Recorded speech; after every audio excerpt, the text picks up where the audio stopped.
Good evening, everyone. Thanks for being here for tonight's event on retreats, transforming the lives of young people. We have a great panel.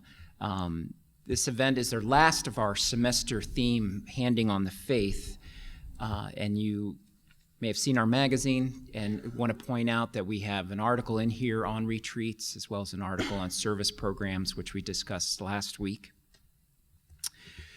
The Handing on the Faith series is sponsored by the Church in the 21st Century Center, but tonight's event is co-sponsored with the Roach Center for Catholic Education and Campus Ministry, both of which helped us promote this event, so thank you to them.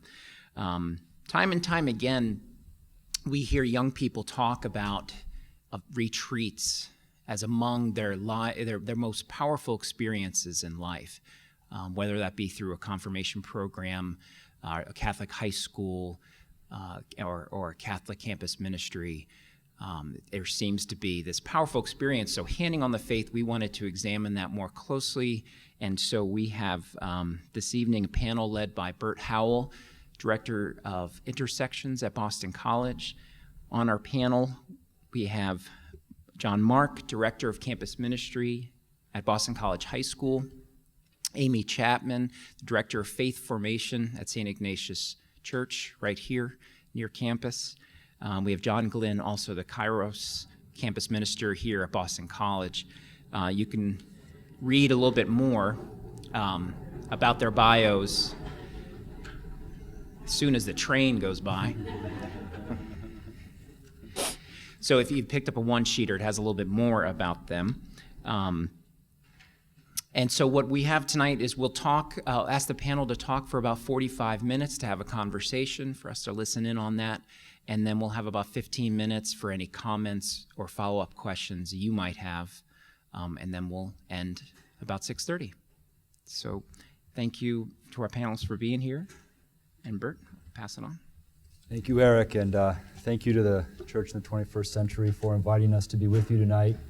It's kind of a gloomy night, but we have, I think, a very hopeful topic, which is retreats and transformation.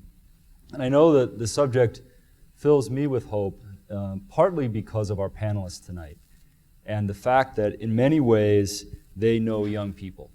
They know how to connect to students from high school through college. They know how to talk to them, how to make faith appealing, and they know what works. They can structure programs and design things that are going to draw people into thinking about their faith, thinking about their doubts, and connecting with the church. And so they're here to share with us tonight. And we know, too, from the publicity that we did, that we hopefully drew in some people that have a fair amount of wisdom as well. So we hope that you'll be able to ask some questions, make some remarks as we have our conversation to add to this overall discussion. So the rules for tonight basically is I'm going to start with all three, ask them to introduce themselves more fully to you, and then I'll follow up with some individual questions, but encourage all of you to chime in as you see fit. And I'll try to keep an eye on the time as we go. So the first question I have is what's your role at your institution? And please describe the retreat program that you lead. All right, well, I think I'm first. My name is John Mark. I'm at Boston College High School, or BC High, a little bit easier to say. And I'm the Director of Campus Ministry, and essentially, our retreats kind of run the gamut at a high school, as you might imagine. We do kind of day retreats for both freshmen and sophomores. Everyone in the freshman class, everyone in the sophomore class goes on these kind of day-away trips, so to speak. And then for our juniors and seniors, there is a retreat requirement for graduation, so all juniors or seniors must go on one retreat in their final 2 years at school. And we try to have as many different kinds of retreats or retreats that fit their needs as possible. So I think we have about 14 different styles or kinds of retreats that the kids can enter into. As you might imagine, our biggest challenge is not simply getting them all to go on retreat, but to limit them just a little bit. I think we have probably about 50% of the kids who do 2 or more retreats. And in a school of 1,700, that can be a bit challenging. Wow. That sounds like a fun job. I kind of want that job. But the job that I have is as Director of Faith Formation at St. Ignatius, which is very close to campus, but technically not on campus. I was thinking about how to describe my job. It's basically administrative until people call, email, or stop in the door. I have 2 staff members who work with me, who manage me, and then about 50 volunteers who work with us in terms of preparing kids from preschool through high school and their parents. And if you think parents don't need to be prepared, they do. We do a number of different kinds of retreats, but I think Eric asked me to be here because of what we do for our confirmation kids, which is basically in the style, basically in the style of Kairos. It comes from a retreat that I did in high school that we called Antioch at Notre Dame, and other places it's Encounter, and around the country it's known by different names, but it's a Christian awakening style retreat. Yep, and I'm John Glynn. I work with Kairos Retreats here at Boston College. And I just work with Kairos Retreats. So campus ministry here offers a wide variety of retreat programs, usually through different service programs or other communities on campus. But we offer Kairos to any student who signs up for it. So the scope of the program is we have 10 retreats a year.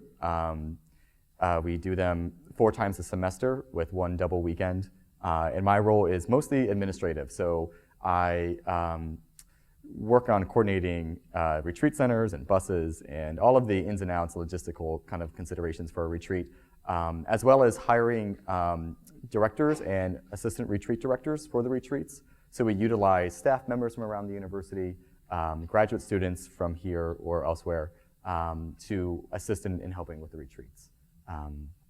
We work our signups through a lottery system, and it's been around for about 15 years here, and so at this point, it's a very popular program on campus, and we have over 2,000 students in the lottery to go on Kairos here.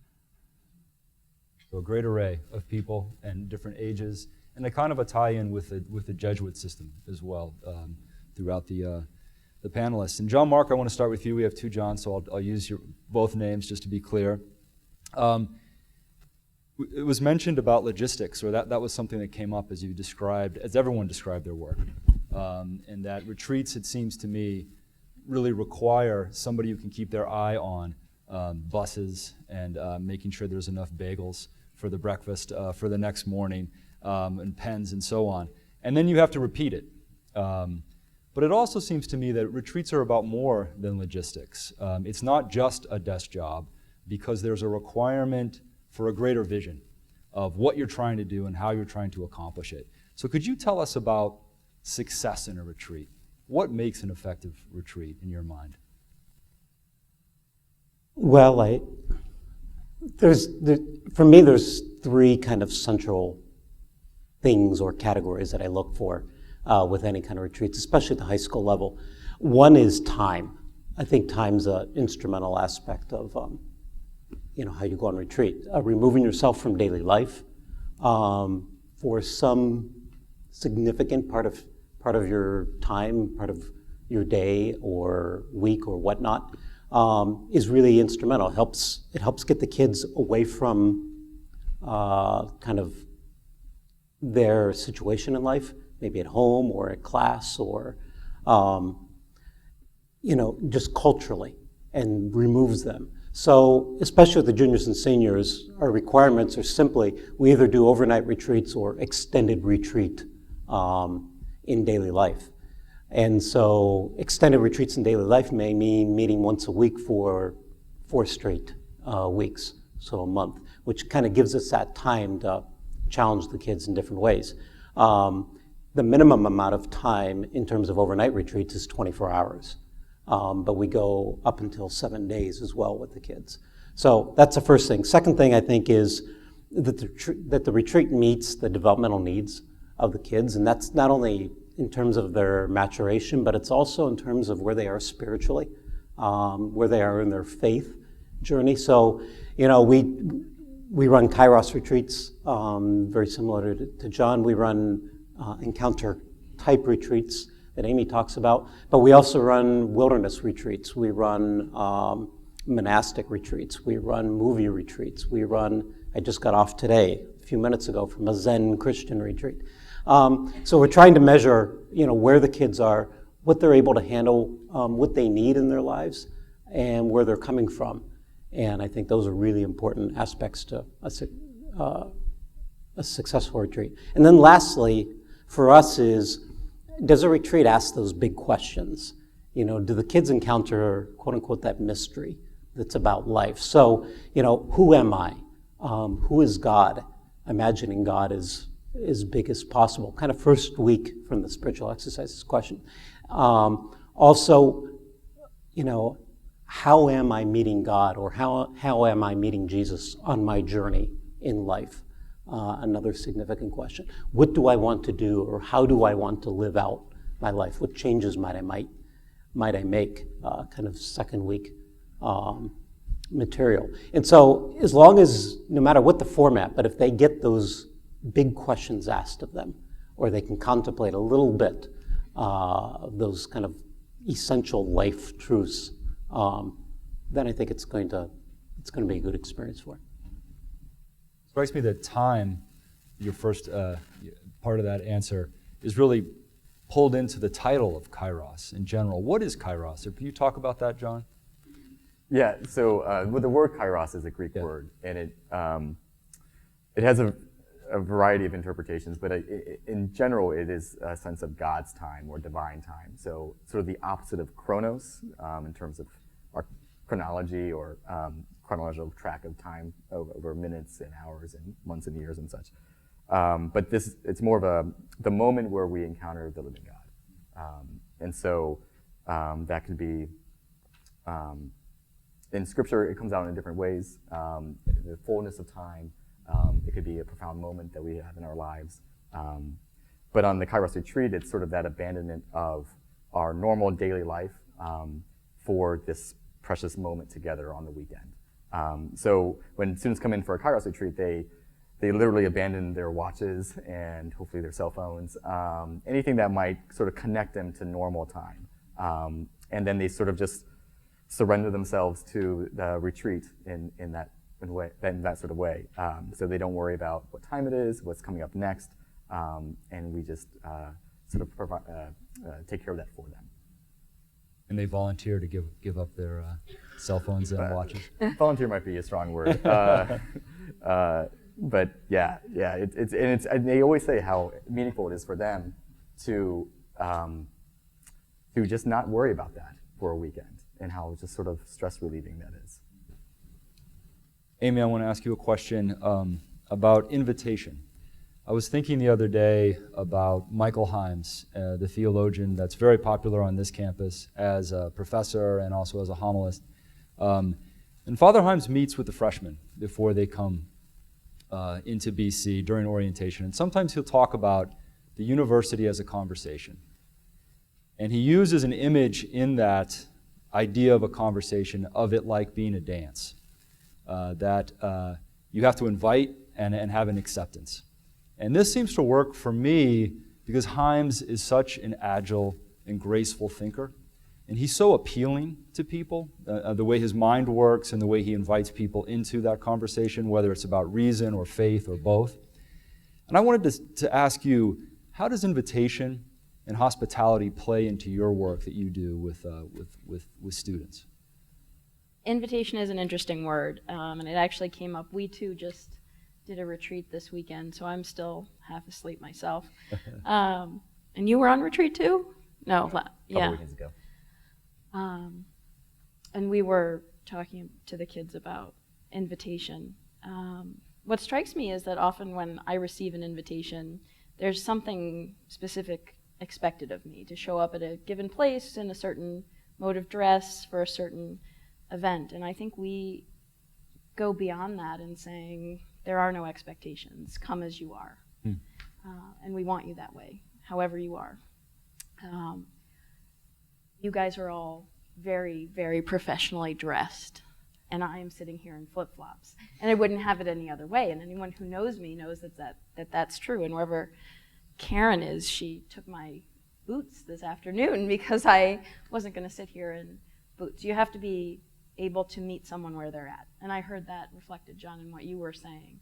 And anybody who's known me for about 30 seconds has heard me say Jesus met people where they were and didn't leave them there. And that's what invitation is for me. That's what retreats are for me. It's what I've been trying to do for a long time, my entire adult life. So it's beyond invitation, though I think that's a good word, and Father Himes is much more articulate and eloquent and lovely than I am. So that's what I think about that. Hospitality is huge. Say more about that. And I heard it reflected in what you were saying as well about the time and taking people's watches and cell phones, which could sound inhospitable. But I think it's actually offering people the invitation or the option to feel put at ease. We're going to so take care of you that you don't need to pay attention to even the time. You don't need to pay attention to your meal schedule. You don't need to pay attention to when you're going to do anything or how you're going to do anything. You're going to be here with us, and we're going to take care of you. And that's part of hospitality. The actual physical space is part of hospitality, too. I have a friend who works at a retreat house in Minnesota that he calls retreat house chic. And by that he means all the furniture was bought in the 1960s. And I think that's distracting and detracting from retreatants' experiences. He does too. He's trying to convince the retreat director to buy new furniture. You have to give people a sense that they're away from where they normally are. So you probably don't do most of your retreats on Morrissey Boulevard. You don't do retreats in McElroy. We don't do retreats at St. Ignatius. It's that sense of being away in a place that is welcoming and inviting. And beyond that, where you feel like you're on holy ground. That I think is part of hospitality. And the other part is really sincerely at every moment making people feel welcome for who they are, not just that they're there to put up your numbers, not that they have to be there, not that, for any other reason other than I'm glad that you are here. Yeah. You as you are. And I can say those things and be that corny because I walk around wearing flip-flops, so I think people take it as it is, and that doesn't work for everybody. And you have to find your way of communicating to people that you honestly and genuinely care about them and that you're there for them. And that takes being attentive to it all the time. You talked about retreat centers that work and some that don't. Obviously, you're having a friend that it's not quite congruent to what you need. What are the best retreat centers in the Boston area? Go out online. Are there particular places that you like that you think, especially young people, respond to, the actual setting? So where we go, and where we're pretty much going to be exclusively going as a parish, is the Connors Family Retreat Center in Dover, which is owned by Boston College. We're lucky enough to use it. It's 20 minutes from here. Well, it's maybe a little longer. I was born in New Jersey, and that's how I drive. But it's very close, it's very accessible, and yet you feel like you're very, very far away. The grounds are fantastic. The staff is incredible. We're really lucky to have it. And I, probably 4 or 5 years ago, went on this retreat house tour of all the retreat houses in the area, and some felt like I was walking into a nursing home, the temperature can't be regulated. It's 100 degrees in one wing and it's 40 degrees in another.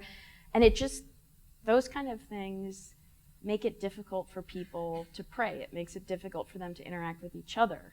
And that's usually not the fault of the people who are running the retreat house. It is a reality of physical space and whatnot. But you don't want to put something in the way of a retreatant being able to access God. That's the antithesis of what we're there to do. So that's my one plug that I can offer. Well said. And I agree. I've been to Dover many times, and I think that it's a great place to do retreat. John Glenn, I want to ask you, as I listen to your colleagues and you talk on this panel, I get a sense of the enormous toolboxes that each of you have for retreats. the way that you're able to use different strategies and approaches for what's necessary for young people. And it reminds me of my neighbor who always has the right tool for the job. And if I have a problem, I call him because I know he's going to have the right wrench, he's going to have the power washer, whatever it is that I need. What are your tools, especially if you think about transformation, which, as I understand, is a big part of what Kairos is trying to do? Mm-hmm. Yeah, that's a big question. Well, I think it really depends on your goals for a retreat. So like the right tool for the job, but you have to sort of know what the job is. Yes. So in particular to Kairos, a major part of the retreat is sort of a very basic, I wouldn't even say it's a transformative sort of learning goal for our participants, but even maybe a more basic formational goal, which is just to understand that God loves them, and that love is often communicated to us through our friends and our family, our loved ones. And then because they're loved, that might elicit a response from them. And so it's a very sort of basic approach. And so to get there, to sort of understand that love comes through community in that way, we sort of have to utilize different strategies. So we use a lot of talks that are given by their peers. We use small group conversations. And it sort of revolves mostly around those central experiences. But then beyond that, if you're looking for a retreat that's going to be more about self-awareness or discernment or trying to listen to God's call in their lives, silence would be a major tool to use on a retreat. If it's meant to be more community building, then you may have you may be doing other experiences, such as sort of leadership building programs or ropes courses or a lot of different things that, depending on the retreat center, you might have access to. So I would say that there are going to be, depending on your goals, a variety of tools that you could draw upon. In general, I like to use a lot of modern spiritual writers on retreats. So I use a lot of Henry Nouwen. I use a lot of Ronald Rolheiser. And then beyond that, you have, like Amy said, you really have to meet them where they're at. So the other tools that I try to draw upon are just cultural ones. So I like to watch a lot of Star Trek, and I usually frame a lot of my conversations. This is a lot of sharing. With usually a reference to a Star Trek movie, which usually puts a lot of students at ease because they're like, wow, that's a lot of courage to admit that in public. So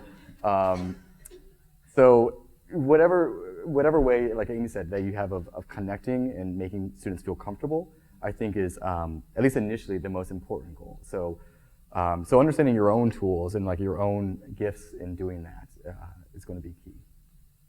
Talk more about silence, if anyone else wants to pick it up too, because I'm fascinated by the use of silence, especially for teenagers, basically, who live a very noisy life, I would imagine. How does that work in a retreat setting for others? Or do you use silence? Sure. Yeah, I think, all right, so BC High is all boys, and you're talking taking kids on retreat from the age of 15 to 18, kind of generally speaking, in terms of silence.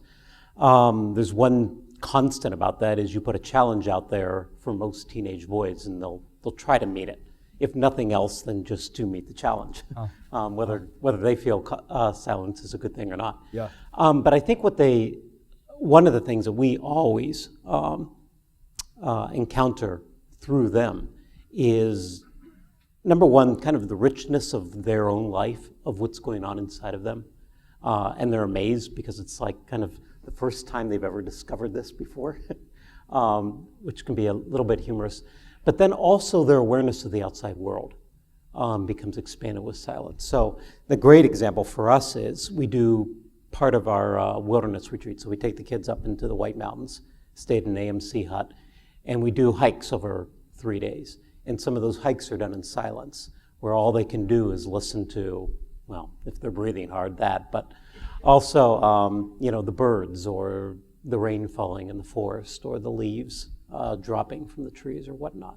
And they become much more in tune with the world And therefore, as soon as they become more in tune with the world, they become more in tune with themselves. And so I think, for me, that's how I see it kind of played out in their lives. And it's an easy thing. And that can be a real gift to them, I would Yeah. imagine. Amy, I want to ask you, when I talk to colleagues who do a lot of retreats, they're often very enthusiastic about the retreat itself and what it can offer to students and some of the gifts that we've just been talking about, like silence and others. They're often very concerned, however, about the follow-up. How do you take these moments of grace that happen on a retreat and weave them into a life that's very busy, full of distraction, and full of things that aren't silent, let's say, as an example? What are good models of follow-up that you found with your students to help them to integrate these experiences? Wish I had something that I could market, because that's the question, isn't it? So again, I think it's meeting people where they're at, and for this we really take our cues from our kids.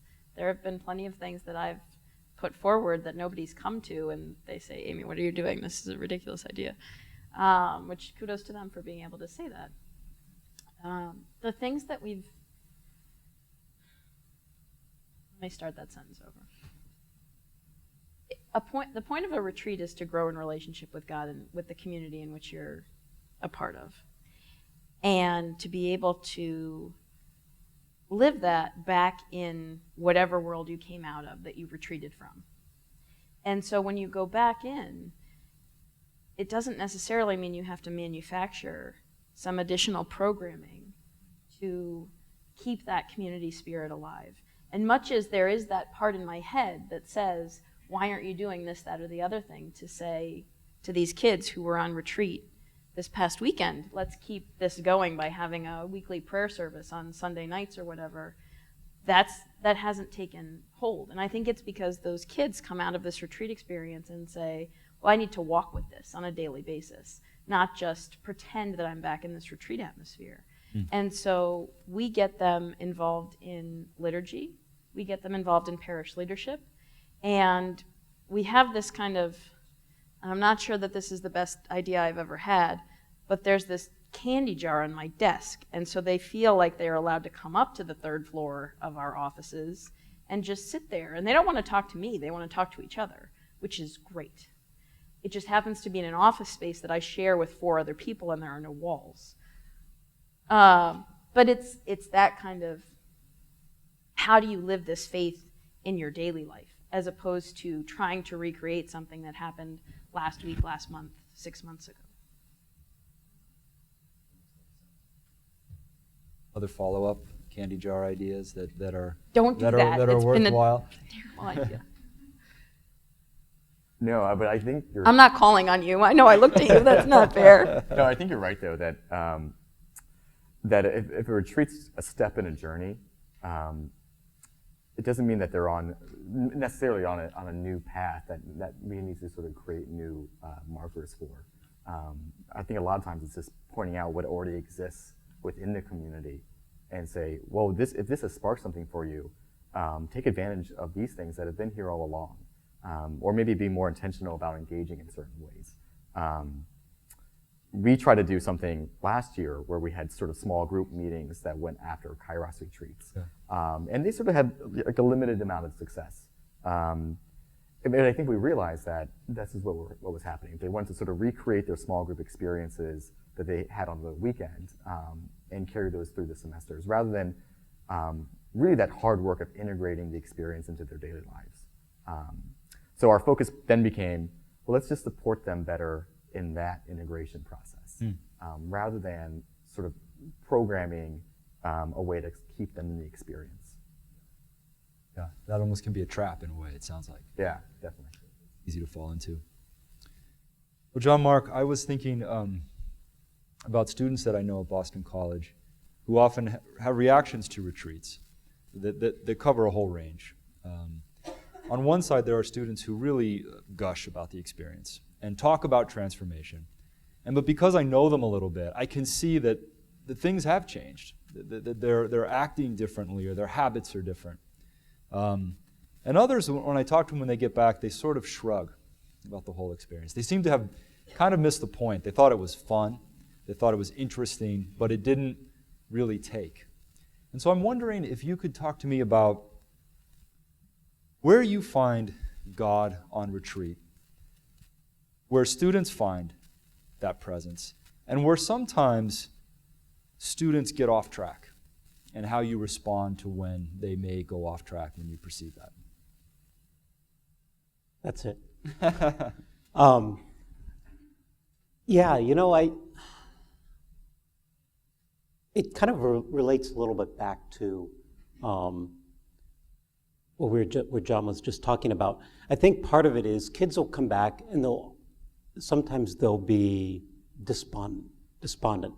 And they'll come back and say, my life here isn't that great. I've got all sorts of dysfunction within myself or in my family, or I'm struggling in this area of life. Why did you make me experience something so good and thrust me right back into the same problems or the same particular set of issues that I can't escape from? And we always want to tell them, look, this world that you live in is not necessarily reality. The reality might be on retreat, when you feel close to people, when you feel close to God, when you're unafraid to kind of challenge yourself and each other. That's the reality that God calls all of us to. Our challenge is to bring some of that reality into this quote-unquote make-believe existence that we inhabit so much of the time. I think one of the things that's difficult for kids is Michael Paul Gallagher, who's a Jesuit, an Irish Jesuit, and he's in Rome right now teaching at the Gregorian, often calls students or young adults, he calls them spiritual catechumens. And his reason for doing this is he said most young adults or most students, high school students, have not arrived at a decision of faith. And until they arrive at that decision of faith, well, even the idea of the mystery of God is very foggy. The idea of religion, of faith, of any of those words that we want to put onto our retreats or onto where the kids are can be kind of fake words for these kids. They're words that just don't represent anything. And so I think a lot of times is if the kids, it's not that they're losing sight of God, sometimes we're losing that invitation isn't a good one. And we're losing sight of where the kids are. So we're presuming way too many things in our retreats or where we want to take the kids. And they're just not ready to get there. They need to, and sometimes that, for lack of a better word, as opposed to God or as opposed to religion, maybe what they need is quiet. Maybe what they need is depth. Maybe what they need is imagination. Our movie retreats that we do are really centered on imagination. How do we look at life imaginatively? How do we look at, our lives using some really great movies from the standpoint of what life can look like or what living out our truest selves can really look like. And sometimes it's not all joy and fireworks and everything like that. It can be really painful. But it's a conversation. It's a starting point. And so I think when we can meet their needs and invite them, and as soon as a retreat begins, to say, hey, this is your retreat. And if we can hold those reins pretty loosely and let them grow or let them encounter God as they need to, then I think they don't lose sight of God because God's a part of the retreat. God's going to work with kids no matter where they are or who they are or what they're thinking or anything. So I always point the finger back at myself or my staff and I say, all right, what can we do to make sure these kids don't lose sight? Because otherwise, as you guys know, it's a privilege to be on retreat with kids. I see God constantly in every aspect of the retreat. And that's a pretty cool thing. I don't know if you have any. I think that's extremely well said. And I think you see something that I see a lot of not my colleagues at St. Ignatius, but my colleagues in the Archdiocese lose sight of, which is you can't go into a retreat assuming that you know where all the retreatants are going to end up. No. Because then you're not allowing God to work. And you're setting yourself up for some kind of expectations that have no basis in authenticity. And, what you're talking about with the place where kids are at developmentally, right? The task of adolescence is identity development. Part of that's our faith development, and adolescence goes till 26 Or more. or the end of formal schooling, right? And so we're asking these questions. What does it mean for me to be a believer? What does it mean for me to be a Catholic? What does it mean to be in relationship with Jesus? For an awfully long time, and we have to give people the space and the freedom and the hospitality and the openness to ask those questions, and also to be able to have us sit with them and journey with them and say, it's okay for you to ask these questions. It's okay for you to have doubt. It's okay for you to be where you're at. That's part of your process. I said to somebody earlier today that I was going to come out with some crazy reference because I didn't have any notes in front of me, so here it is. At best, I'm a setup man, right? In baseball, you have your starting pitcher, you have a closer, and you have the guy in between that nobody knows about, if the game's going well. Otherwise, you have lots of pitchers.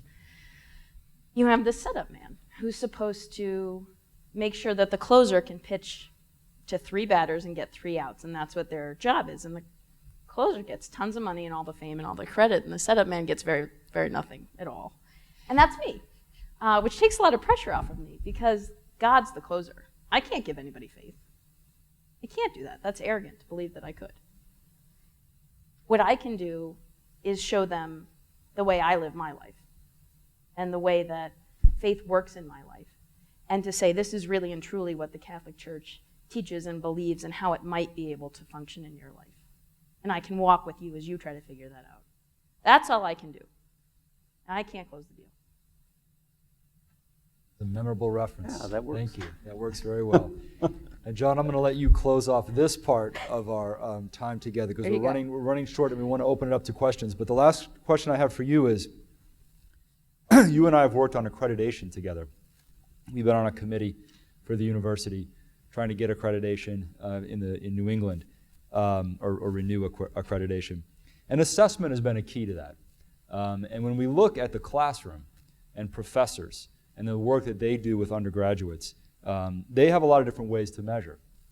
They have assignments and they have tests. They give out papers.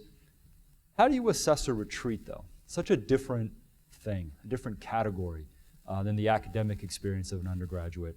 And how do you tell what lasts from a retreat experience? Yeah, it's a good question. We give out evaluations with our Kairos retreats on Sunday afternoon, which is perfect because they're always amazing. So they're very validating in some ways, but whether they're truly useful, I sometimes wonder. Because at that point, they're just glowing and gushing on fire, hopefully, typically. But I think that when you look at a retreat's sort of planting seeds, and like Amy was just saying, you set it up and then you kind of step back and you allow, hopefully if there's an authentic encounter with the living God, that's going to continue to work in their lives. So whatever initial sort of emotional adrenaline they might be experiencing coming off the retreat is going to always fade in time. So I think the real way of assessing the outcome of a retreat is sort of the long-term look at what happened.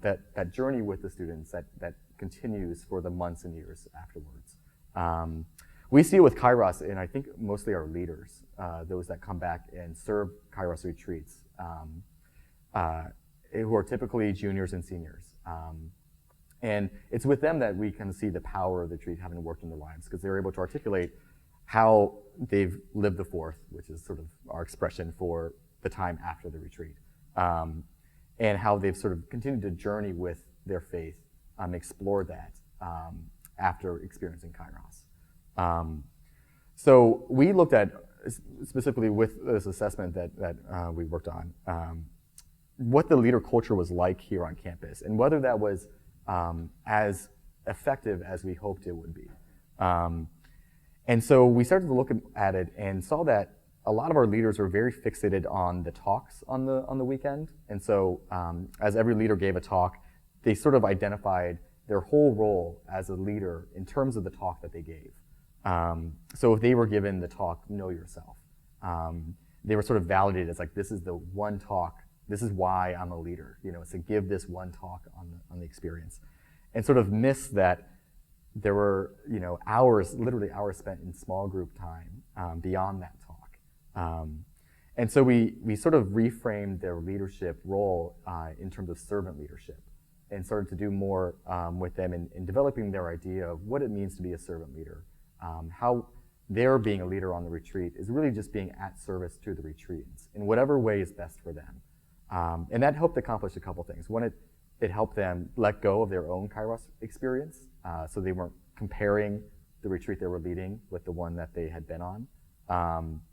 And then it allowed them to embrace sort of new ways of doing the retreat. So as the directors come in with different gifts, Amy's one of our directors, and we have different ideas about how to do different experiences on Kairos. It allowed them to sort of embrace the freshness of the retreat in whatever ways the unique giftedness of the team sort of approached the weekend. So that was a real, I think, positive change that we've made here. But it could only have been accomplished through that long-term evaluation.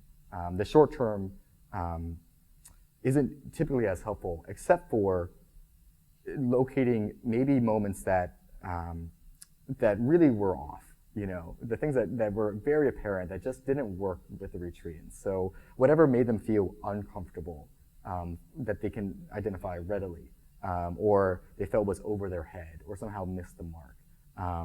We see that very clearly right away, and then we can make some adjustments. But in terms of the long-term transformation, you know, God knows.